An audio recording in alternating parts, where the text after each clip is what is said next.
mereka. Kamu kemarin pada saat Belanda menjajah, kamu ada sama Belanda. Pada saat Belanda kemudian mengadu domba, kamu mata-matanya, kamu perpanjangan tangannya, kan gitu. Nah, pada saat kami sudah merdeka kayak gini, mulutmu yang paling kencang teriak, merdeka! Merdeka! Merdeka! Padahal pada masa perjuangan kamu sembunyi di ketek penjajah. Tanpa malu-malu kamu teriak merdeka. Kemarin kamu yang membersihkan rumah ibadah mereka. Kamu yang lap-lap sepatu mereka. Kau yang masak untuk mereka. Ya kan? Kau yang mencucikan pakaian mereka. Iya kan? Kamu yang mendampingi mereka ketika mereka minum minuman keras sambil tertawa-tawa habis membunuh beberapa tokoh-tokoh kami, beberapa ulama-ulama kami. Sekarang kamu yang paling lantang mulutmu teriak merdeka, merdeka, merdeka tanpa malu-malu. Ketika negara merdeka, sedikit-sedikit Islam intoleran, sedikit-sedikit Islam teroris. Seakan-akan seibarat seorang penjahat pembunuh yang baru-baru melakukan pembunuhan, tangan masih penuh dengan darah, habis itu cuci tangan. Habis cuci tangan, tangan bersih, lalu nuduh ke orang lain, kamu pembunuh, kamu pembunuh. Padahal dia baru aja membunuh ribuan manusia, kan gitu. Ini kenapa saudara kita satu ini alamak? Hei, punya keperasaan ini semuanya atau enggak punya kuping? Alamak. Jadi gitu ya teman-teman. Kalau di Islam itu ajarannya sangat luar biasa ya kan ya. Di dalam Al-Quran surah Al-Ma'idah ayat 32, membunuh satu orang sama halnya membunuh seluruh manusia. Dalam Al-Quran surah Al-Muntahana ayat 8, umat Islam diperintahkan berlaku adil meskipun terhadap orang-orang kafir. Al-Quran surah At-Taubah ayat 6, Allah memerintahkan melindungi orang-orang kafir. Ya, bahkan bukan hanya melindungi orang kafir, tetapi Allah memerintahkan mengantar orang-orang kafir, orang-orang musyrik pada tempat yang aman untuk mereka. Al-Quran surah Al-Jasiyah ayat 14, perintah Allah untuk memaafkan orang-orang kafir. Asy-Syura ayat 40 dan ayat 43, Allah memerintahkan memaafkan orang-orang yang berbuat jahat kepada umat Islam. Al-A'raf ayat 199, Allah kemudian menanamkan hati, jiwa pemaaf umat Islam kepada orang-orang kafir. Lalu kemudian Al-Quran memang memberikan pondasi awal. Dalam surah Maryam ayat 96, umat Islam itu ditanamkan kasih sayang di dalam hati mereka. Kalau umat Islam itu agama yang intoleran, agama yang tidak rahmatan lil alamin, maka uang zakat, uang infak, uang pajak umat Islam yang jumlah mereka 87%, sekian, itu mereka akan suarakan bahwa pajak-pajak mereka difungsikan hanya untuk basis-basis Islam saja. Tapi faktanya tidak. Dana haji dipakai untuk kepentingan negara. Siapapun dia, Islamkah dia, Buddhakah dia, Hindukah dia, tak peduli umat Islam itu. Lazis, uang zakat, uang infak, sedekah, zakatnya umat Islam, pajaknya umat Islam yang triliunan bukan dana kecil. Adakah intervensi dari umat Islam yang 87% angkanya ini di negara ini? Enggak ada. Semuanya diserahkan kepada negara, dikelola oleh negara. Silahkan negara kemudian memfungsikan, menggunakan dana-dana umat Islam itu kepada siapapun yang membutuhkan. Apapun agamanya, apapun kemudian keyakinannya, merek apapun kemudian dia punya, KTP, Islam, Kristen, Katolik, Hindu, Buddha, serahkan infak kami, zakat kami untuk digunakan oleh anak bangsa. Kalau diibaratkan zakat umat Islam di Indonesia ini sebesar 2.000 triliun atau 20 triliun. Kristen mengumpulkan pajak berapa banyak dalam setahun? Kalau kita umat Islam itu 20 juta, ya saudara Kristen paling 100.000. Ya iyalah, selisih kita 87%. Katolik hanya 3%, Kristen hanya 6%. Berapalah perbandingan itu? Jadi nggak usah gagah-gagahan, tidak usah kemudian Anda berbicara, kenapa kalau Natalan kami agama gereja kami dikawal oleh polisi? Ya, karena kita tidak mau lagi ada sesuatu yang terjadi di sana.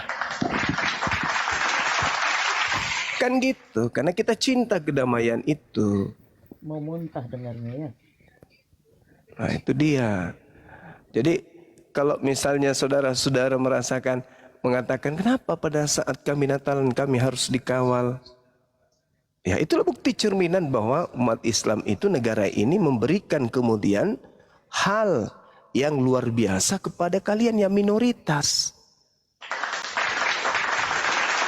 Tahun 2016 di Tolikara sana, masjid dibakar, dilarang pakai hijab, dilarang pakai jilbab, dilarang merayakan Idul Fitri.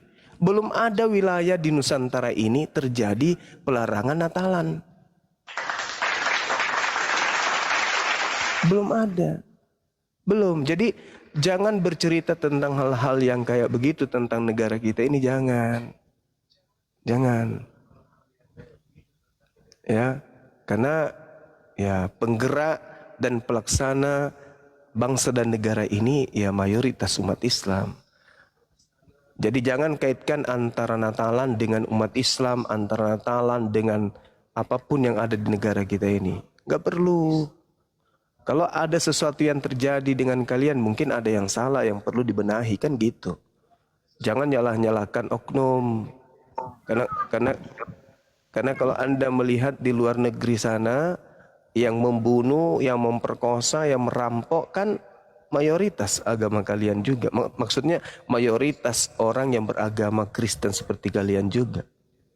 Nah sekarang mari kita analogi dan analisa kasus. Andai saja sekarang masih masa penjajahan dan kalian hidup pada masa itu. Kamu melihat bagaimana orang-orang yang baca Bible, menyembah Yesus, yang sering ke gereja, melakukan penekanan, penindasan, perampasan, pembunuhan, dan seterusnya. Apakah Anda mau berteriak bahwa agama Anda itu agama kasih? Bom bunyi di sebelah sana, bom meledak di sini, bom meledak di mana-mana. Pelakunya adalah orang yang beragama Kristen. Nah, terus kalian pribumi mau mengatakan kami ajaran kasih loh. Mau bilang kayak gitu? Enggak kan? Nah, makanya kalau kita melihat dan memandang, cobalah berpikir rasio. Rasionya itu dipakai. Rasionya itu dipakai. Ketika mau mengatakan sesuatu, pakai rasio, pakai akal, pakai logika. Masa penjajahan, pelakunya adalah beragama sama seperti Anda. Tuhannya sama seperti Tuhan yang kalian sembah. Kitabnya sama seperti kitab yang kalian pakai. Rumah ibadahnya sama seperti tempat ibadah kalian. Lalu, kemana kalian pada saat itu andai kalian hidup? Kalian akan mengatakan agama Kristen itu kasih. Gitu. Dan yang berjuang kemudian melawan penjajah mayoritas Islam ini Anda katakan agama intoleran. Karena melawan penjajah teman kalian. Gitu. Enggak gitu juga kali caranya berpikir. Ya, jadi jangan Anda bangga karena di gereja Anda diamankan pada saat Natalan. Tapi introspeksi diri ada apa gitu ya kan ya. Kan gitu Bung. Lagian kalau ada yang melakukan sesuatu tindakan yang tidak dibenarkan menurut hukum negara kita ini, ya itu kan oknum. Karena di Al-Quran tak ada perintah merusak tempat ibadah. Coba tunjukkan di dalam Al-Quran. Membom orang atau membunuh orang atau bunuh diri dengan bom. Ada nggak dalilnya dalam Al-Quran? Nggak ada. Tak ada dalilnya dalam Al-Quran. Berarti itu oknum. Tapi kalau di dalam Bible perintah mengepung, membunuh semua yang bernapas, jangan biarkan apapun yang bernapas. binatang-binatang semua ratakan, matikan semuanya. Itu di Bible. Kalau ngepung tempat orang, lalu kemudian orang ditawarkan perdamaian. Kalau mereka mau berdamai, jadikan mereka budak. Kalau mereka tidak mau berdamai, bunuh semuanya. Ulangan 20. Parah kali lah. Jadi kalau mau membawa hal-hal bom dan seterusnya yang terjadi di negara kita itu oknum, bukan Islam, itu oknum. Latar belakangnya juga kita nggak tahu. Siapa yang mencuci otaknya sampai dia kayak gitu, kita nggak tahu. Tujuannya apa? Kalau mau menjelekkan Islam, ya yang dibom pasti bukan masjid, di luar dari masjid. Kalau mau menjelekkan Islam, pasti yang dibom bukan masjid. Kalau mau menjelekkan agama Kristen atau agama selain Kristen, selain Islam, maka yang dibom adalah masjid. Karena tidak mungkin masjid dibom oleh umat Islam itu sendiri, kecuali tujuannya untuk menjelekkan agama lain. Nah, kalau gereja yang dibom, siapa yang mau dijelekkan? Orang Kristen? Gak mungkin. Kalau dikatakan itu disengaja, sengaja oleh siapa? Oknumnya itu. Apa yang melatar belakangi? Kalau Al-Quran tidak mungkin, tak ada perintah di dalam Al-Quran. Pasti ada gerakan-gerakan di luar sana yang menginginkan pelaku ini melakukan itu. Supaya mereka aman, dipakailah yang KTP-nya Islam. Itu bisa terjadi seperti itu. Ya. Jadi apapun bisa terjadi kalau otak sudah dicuci. Tapi saya hanya ingin mengatakan bahwa di dalam kitab suci Al-Quran tidak ada satu ayat pun yang membolehkan bunuh diri. Oke?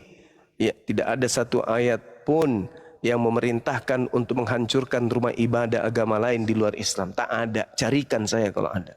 Tak ada. Gak boleh. Jadi kalau ada pelakunya itu melanggar ajaran Islam. Melanggar. Bukan hanya melanggar undang-undang saja, tapi melanggar Al-Quran, melanggar hukum Islam. Itu nggak boleh mengebom gereja, ngebom tempat ibadah, itu nggak boleh. Bahkan di Islam itu dalam peperangan, tidak boleh bunuh wanita, nggak boleh merusak rumah ibadah. Ini dalam perang aja nggak boleh. Itu dalam perang aja nggak boleh kayak gitu. Apalagi dalam keadaan tenang-tenang. Jadi kalau ada oknum Islam yang melakukan itu, ya ini harus diselidiki apa yang melatar belakangi. Dia dari jaringan mana gitu loh. Mana tahu. Mana tahu. Ya, mana tahu. Ya saya hanya ingin mengatakan ya mana tahu. Kan gitu saudara. Ya. Jadi jangan sekali-sekali Anda ingin mengecoh, Anda ingin mengacaukan ya ketentraman di negara kita ini dengan mengatasnamakan bom gereja apa segala macam. Jangan. Itu bukan tugas Anda. Itu tugas negara, itu tugas aparat kita. Jangan kau kait-kaitkan dengan agama. Sebagaimana kalian tidak mau dikait-kaitkan penjajah dengan agama kalian. Meskipun faktanya memang ada di dalam kitab kalian. Gitu. Ya. Jadi perbanyak belajar kawan ya. Usahakan cari pendebat-pendebat Islam yang bisa kalian ajak debat baik santun. Kalau Bang Suma, kalau saya tergantung. Kalau Anda diskusinya mau edukasi, mau cari kebenaran, saya layani. Kalau mau hujat, ya yang menghujat Anda itu Bible Anda sendiri, saya pastikan itu. Yang menghinakan Anda adalah kitab suci Anda sendiri. Saya pastikan itu. Karena Al-Quran. Gurundaku izin sebentar Gurunda. Ya silakan.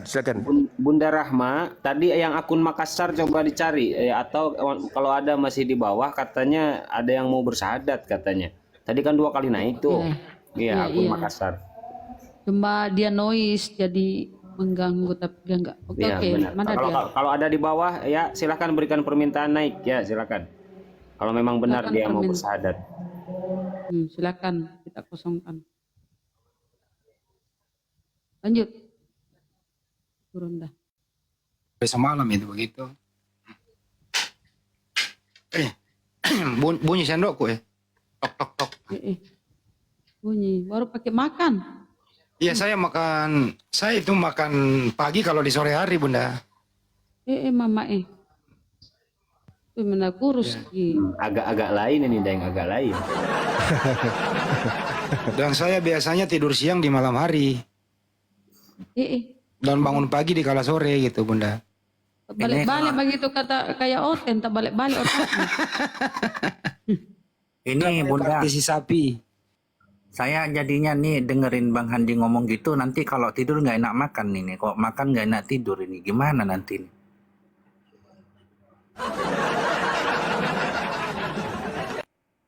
Saudara saya yang tadi akunnya bernama Makassar, silakan permintaan naik ya. Tadi naik nggak di mute, Gurunda lagi ini bernarasi. Belum nggak ada lagi di bawah, Ustadz. Ya nggak apa-apa kalau sudah nggak ada, Bun. Silakan Oten-Oten saja yang mau berdiskusi, silakan berikan permintaan naik Oten-Oten ya.